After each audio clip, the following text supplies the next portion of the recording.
झाले. त्यांचं म्हणणं असं आहे की आमचं आम्हाला परत द्या. त्यांचं पण तेच म्हणणं आहे. जवळपास ते पार्टीच्या मागे लागले, पार्टीनं त्यांचा अभ्यास केला, पण दुर्दैवानं पार्टीनं त्यांचा निगेटिव्ह रिपोर्ट दिला.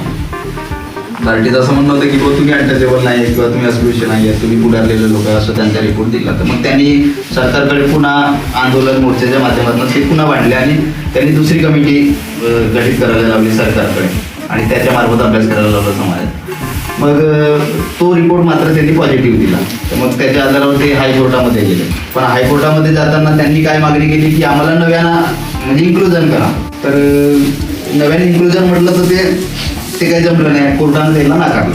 मग त्यांनी आता त्या टेक्निकल गोष्टी काढून त्यांच्या बाहेर पडलं. तर ते मग त्यांनी म्हणजे आपल्यासोबत त्यांचे चांगले कॉन्टॅक्ट्स आहेत. आपण त्यांना बरेच डॉक्युमेंट दिले, त्यांनी पण आपल्याला डॉक्युमेंट दिले आणि मग त्यांनी आपला अनुभव सांगितला की तुम्ही करताना ही चुकी करू नका, नव्यानं मागू नका, जो आहे तुमचं ते कंटिन्यू करायला लावा. मग त्या आम्ही सगळे पत्रव्यवहार पण आमचे म्हणजे आरक्षण पूर्ववत करावं असंच म्हटलं आहे.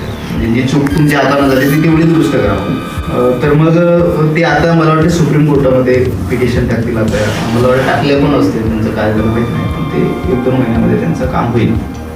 तर आपण पण पार्टीला, आपण डायरेक्ट पार्टीकडे नाही गेलो जसे ते लोक गेले, आपण सरळ केंद्राकडे गेलो, केंद्र सरकारकडे. केंद्र सरकार म्हणजे जो रजिस्टर आपला हे असतो ना, रजिस्टर जो सेन्सेस म्हणतोय आपण, सेन्सेस म्हणजे जनगणनेचा ऑफिस.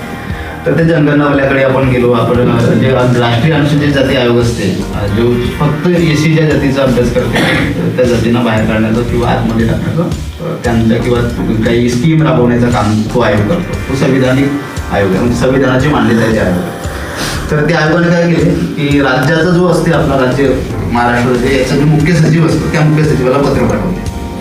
तर एक पत्र पाठवलं, त्यांचं काही उत्तर गेला नाही. म्हटलं मग त्यांनी एक स्मरणपत्र दिलं पुन्हा रिटर्न दुसरा, की बाबा आम्ही या जातीचा अभ्यास करण्याचा निर्णय घेतलेला संविधानाच्या आर्टिकल 338 नुसार आम्हाला या समाजाचे अभ्यास करायचा असं त्या पत्रामध्ये त्यांनी लिहिलेलं आहे. मग दुसऱ्या पत्रानं काही झालं नाही, तर मग तिसरं पत्र पाठवलं त्यांनी. असे 3-4 स्मरणपत्र पाठवले आणि मग ते आता स्मरणपत्र काही होत नाही. मग त्यांनी एक नोटीस काढला आयोगाने.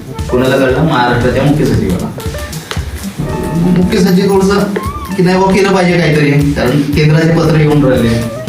तर मग मुख्य सचिवाला मग असंच आम्ही म्हटलं आता मुख्य सचिवाची भेट घेतली पाहिजे, हे काहीच करत नाही. मग आम्ही चला बा एक म्हटलं राजकीय कोणाचं तरी आपण घेतलं पाहिजे, एखादा आमदार पकडला पाहिजे. मग एक सहज परिणय फुकेंकडे गेलो. परिणय फुकेंना म्हटलं की बा आम्हाला तुमचा वेळ पाहिजे. तर म्हणाले की मी आता नाही म्हणे, तुम्हाला नाही भेटू शकत. साहेब तुम्ही आमचं ऐकून घ्या, मग नंतर तुम्ही डिसिजन द्या.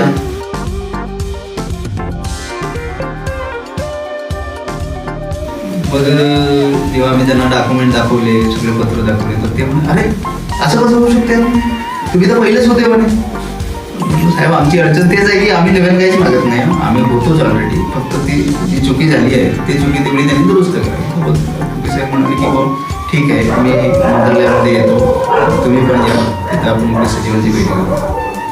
मग आम्ही गेलो ठरल्याप्रमाणे, ते पण आले आणि मग त्या आधारावर आम्ही त्यांची मुख्य सचिवांकडे गेलो. मग ते बोलले नाही, कारण त्यांना तो विषय तेवढा आतमध्ये. मग मीच मुख्य सचिवांना सांगितलं सर आम्ही ऑलरेडीच होतो, पण जे जाती आयोग म्हटलं 4 ते 5 वेळा पत्र व्यवहार तुमच्याशी केला आणि तुम्हाला ते पत्र दिलं.